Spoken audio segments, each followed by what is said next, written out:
Ini ang DigiCast Negros 10. Ang napulo ka mga nagapanguna nga balita sa Negros Island Region ang amon idulong sa inyo. Kagyari ng top story subong adlaw, Pebrero 20. Presidente Ferdinand Marcos Jr. magabisita sa mga evacuee sa La Carlota City sa buwas. College student patay matapos mabungguan sa motorsiklo. Transport leader nangayos ang pasaylo sa mga opisyal sang Bacolod. Napatay bangod sang dengue sa Negros Occidental, naglabot na sa 6. Kag sa good vibes, panay Guimaras Negros Bridge Construction, sugura na sini nga tuig. Initanan sa DigiCast Negros 10.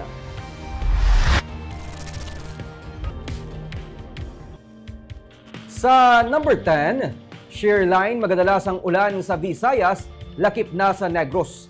3 ka mga weather system ang nag-aapekto karon sa Pilipinas. Una, ang northwest monsoon o kun hangin amihan na nag-aapekto sa Luzon. Ang easterlies naman o kun mainit nga hangin gikan sa Pacific Ocean ang nag-aapekto man sa pungsod. Kag sa ila nga pagtabuay sang amihan, nagatuga ini sang shear line nga among nagadala sang ulan sa malapad nga area sang Visayas. Gani posible ang lapta-lapta nga pag-ulan sa mga isla sa Visayas na nagalakip sang Negros. Wala naman sa may na-monitor nga low pressure area o kung bagyo sa sulod kag sagwasang Philippine Area of Responsibility.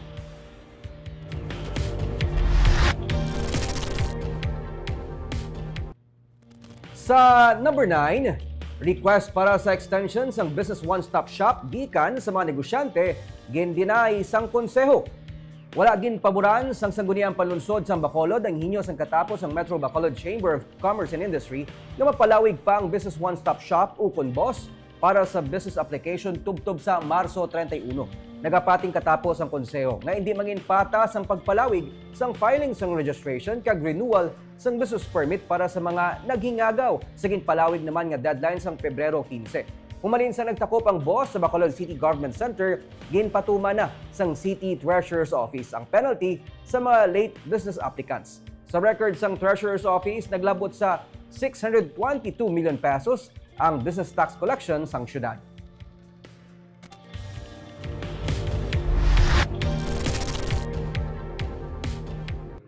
Sa number 8, 2.1 billion pesos nga pondo para sa Centralized Command Center project sa Bacolod, hindi na kinahanglan sang dugang nga loan. Kabahin sang digitalization program sang Benitez Administration ang ginasuburan karon nga construction sang Centralized Command Center sa Barangay Takuling.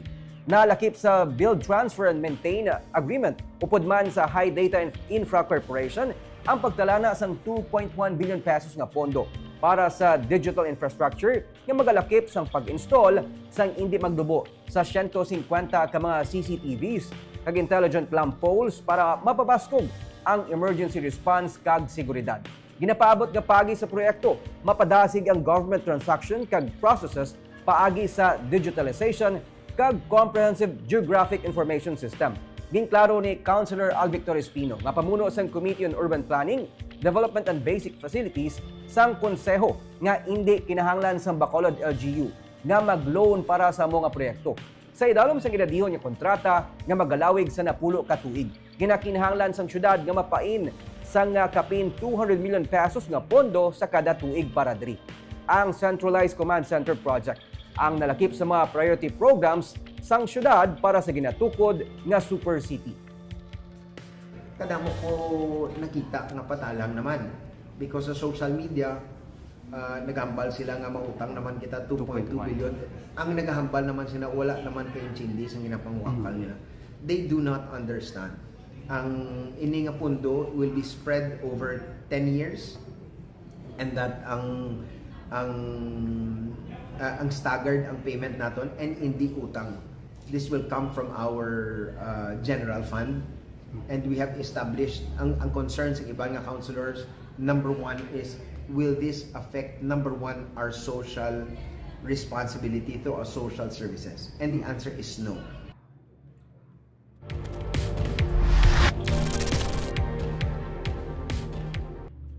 Sa number 7, lalaki nga nakuhaan sang live video samtang nagapangawat sang cellphone na kilala na sang PNP. Isa ka notorious nga kawatan ng lalaki nga nakuhaan sang live video na nagapangawat sang cellphone sa isa ka parlor sa Bago City sa Domingo. Nagapanindo sang parlor kag naga-Facebook Live ang empleyado sang ginsulod sang kawatan ang lugar kag ginkuha ang cellphone. Sunod sa Bago City PNP, ila na nga nakilala ang lalaki sa video nga ginaligar isa ka notorious nga kawatan nga taga Bacolod. Ginahanda ng kaso may pasaka batok sa iya.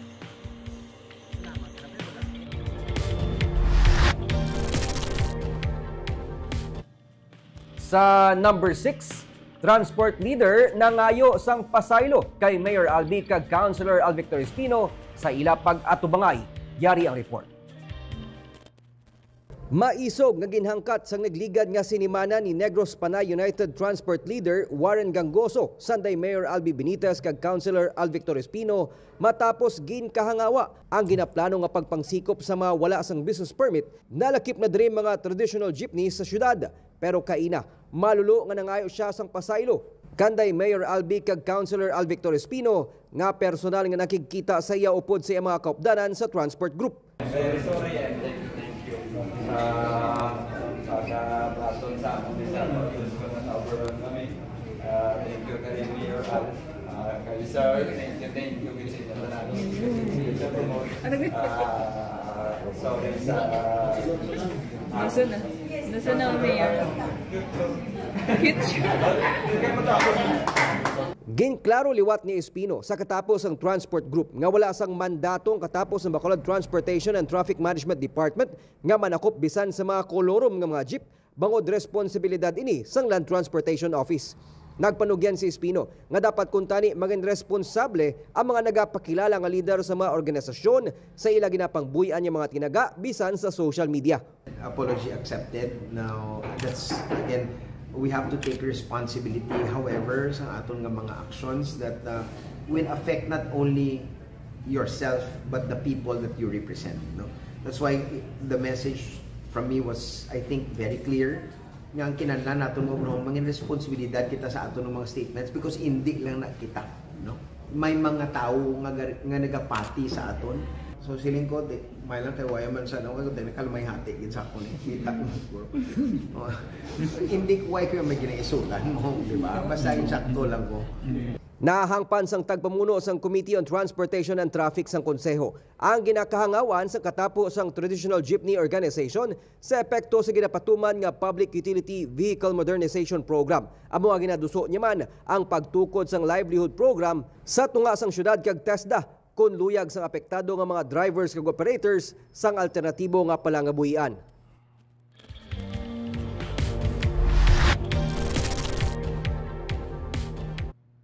Sa number 5, college student patay sa hit and run sa Banwa sang Moises Padilla. Napatay ang 21 anyos nga si Desiree Tadena matapos mabungguan sa isa ka motorsiklo sa barangay Magalion, Cadre sa Banwa sang Moises Padilla kahapon sang hapon. Isa ka education student sa Central Philippine State University, Magalion Campus. Sa report ng PNP, ginsugat ang biktima sa iya sining nga tiyo sa eskwelahan. Nagpondo sila sa Makadali kag nanaog ang tiyo sa motor para magpanghihi samtang nabili ng biktima sa motor. Natalupangdan na lang sang tiyo nga nagtabog na ang iyang hinablos kay nabungguan sa motorsiklo. Gintingwaan pa nga malagas ang tiyo ang suspect apang madasig ini nga nagpalagyo. Ginon pa gindala sa ospital ang biktima pero gindeklarar nga dead on arrival sa ospital. Nagapanawagan sa karon ng pamilya sa suspect nga magsungka kag atubangon ang iyang kaso.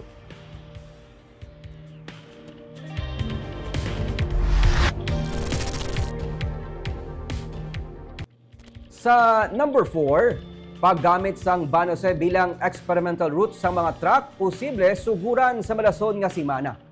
Sa tuyo man nga mapahagan-hagan ang paggutok sa lakat sang trapiko sa syudad, ilabi na sa Circumferential Road, igaduso ni Councilor Alvictor Espino ang posible nga pagpatuman sang experimental route agud nga magamit ang Bacolod Negros Economic Highway o kon Banose para sa mga trucks sa malason nga simana. May nagapadayon pa karon nga road and drainage construction project sa Circumferential Road sa atubang sa Bacolod City Government Center.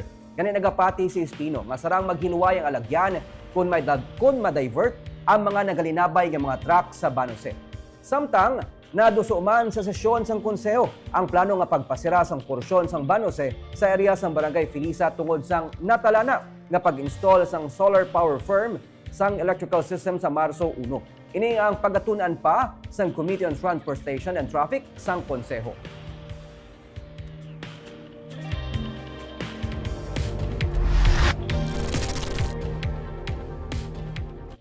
Sa number 3, nagsaka na sa 6 ang dengue-related deaths sa Negros Occidental. Padami man ang pagsaka sa kadamuon sang dengue cases sa probinsya. Sa report sang Provincial Health Office of February 15, 849 ang dengue cases nga na-record. Kuni paanggid sa kasubong nga tion sang nagligad nga tuig, 387.93% ini nga nagsaka. Kadaban sa mga apektado sang dengue, yara sa 11 to 20 years old nga age group. Sa mga lugar sa probinsyang Bago City, ang may pinakamadamo nga na-record nga kaso sa 186. Pero sa mga LGU nga nalakip sa top 10, bahin sa kadamuon sang kaso, ang San Carlos City, Silay City kag Isabela ang may na-record nga tig-isa ka dengue-related death. Padayon ang panawagan sa Department of Health nga maghalong kontra sa dengue. Gileon nga magpakonsulta kung nagahilanat na sa duha ka adlaw. Kila sa mga sintoma nga tandaan among pagsakit sang tiyan, pagsuka, pagdugo sa ngislo, dugo sa pagpamuhin kag pagpalangluya, kag pati na pagdugo sa ilong. Wala man nagauntat abiso sa publiko nga magmangin matinlo sa palibot kag ilabi na nga likawan ang stagnant ukon ang nagapondo nga tubig.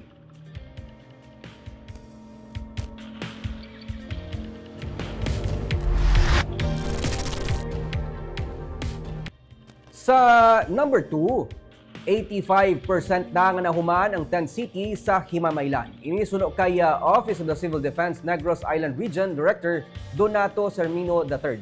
Na nagsiling man nga 300 lamang ka mga tolda ang natukod, bangod ini lamang ang tigayon nga ma-accommodate sa lugar kay ginsunod nila ang 2 meters apart sa kada tent. Damlag pa, ginsiling sang OCD nga 500 ang target nila nga iga-install sa 10 city sa Himamaylan. May water tanks na, kag may napahamtang naman nga toilets kag may kuryente na. Pero magapadugang pa sang banyo, kag magabutang sang solar lights. Magapadala man sang 300 ka mga tent ang OCD sa Canlaon City, kag ang LGU na ang maga-install sini. 200 naman ka mga tents ang ipadala sa San Carlos City. Padayon pang pagpangita sang dugang nga evacuation center sang OCD para sa Alert Level 4. Naga-inventory man sila para mapatod kung pila pagid ang kulang, sige na paabot nga 100,000 nga iga-evacuate nga mga persona sa idalom sang Alert Level 4. Ang mga eskwelahan o kung classroom suno kay Sermeno ang pinakaulihin na nila nga option para tiniran sa mga iga-evacuate. So sa sumong nga semana, sa siling nga weekend ma-deliver kami dito sa mga Canlaon City, sang tents, 300 man. And then ang sa San Carlos, 200 siguro ka tents i-deliver mo naman dito, no? O dako panggap sa subong ongoing mo naman nga no nga inventory mo na gani gina ano mo kami sa central office paspasan na namon no inventory kay para makita natin sa figure. Kung pila gid ang kulang.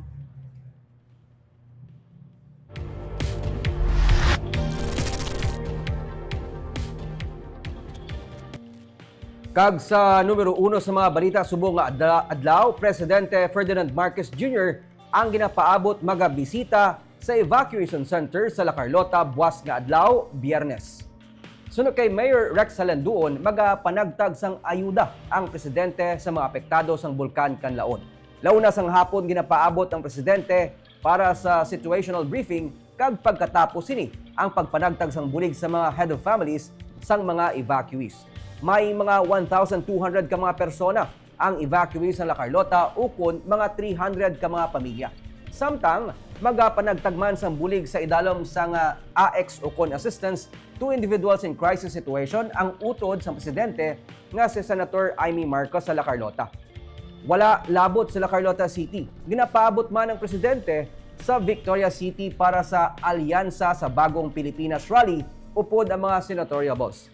Ang syudad sa Victorias ang nagpagawa na sang abiso nga palaabuton ang heavy traffic sa palibot sang Victoria City Coliseum humalin las 9 sang aga tubtob las 9 sang gabi. Ginaabisuhan ng publiko nga planuhon na ang tagsa ka mga ruta kag schedule angot sini.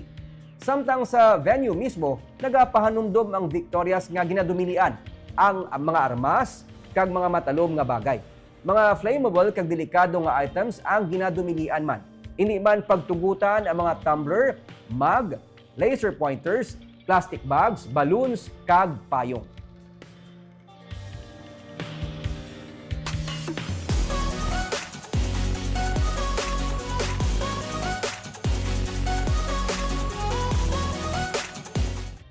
Kag sa Good Vibes, Panay Guimaras Negros Bridge Project Construction ang pagasugura na sininga tuig. Sugura na ang construction sang 32 kilometer nga Panay Guimaras Negros Link Bridge sininga tuig. Ining kumpirma ni Iloilo City Mayor Jerry Treñas. Ang ini nga proyekto ang nagabalor sang 189 billion pesos nga gintunga sa duha ka mga major sections. Ang 13 kilometer nga Panay Guimaras segment nga may 4.97 kilometer sa Sea Crossing Bridge. Kag ang Section B naman ang nagalakip sang 19.47 kilometer Guimaras Negros segment nga may 13.11 kilometer Sea Crossing Bridge. Ginsiling ni DPWH Region 6 Director Engineer Sunny Boy Oropel nga natapos na ang detailed engineering design kag under review pa sang Central Office ang Section A upon ang Panay Guimaras Bridge samtang ongoing pa nga ginahimo ang detailed engineering design sang Section B sang proyekto nga Guimaras Negros Bridge. Sa Panay Guimaras Negros Island Bridges Project Regional Steering Committee meeting sang kahapon sa Iloilo City, gin-review sang committee ang resulta sang geotechnical investigation kag detailed engineering design sang proyekto. Gintalakay sang pila ka mga issue parehas na lang sang right-of-way issues. Obstructing utilities sa bridge alignment kag social concerns, parehas na lang sa mga palangabuyan nga posible maapektuhan. Tuyo sang proyekto nga mas mapabakod ang inter-island connectivity.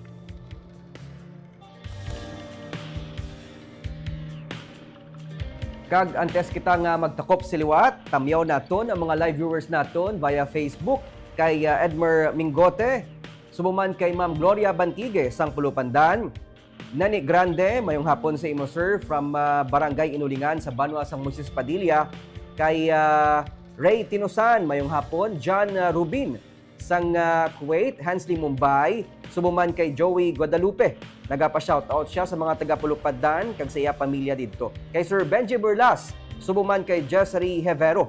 Mayong hapon man si imo sir, may pa-shoutout siya sa duwa niya ka mga Manog Garden. Kay Oscar Alejandrino, subuman kay Romel Gallo kag Binzi. Si Andre Tahonera, Arimandre, si Hearty Napano. Mayong hapon sa imo sir kag si Sir Lloyd Navales. Kag amuyad tong top stories of the day, tubtubwas, ako si Nico Delfin.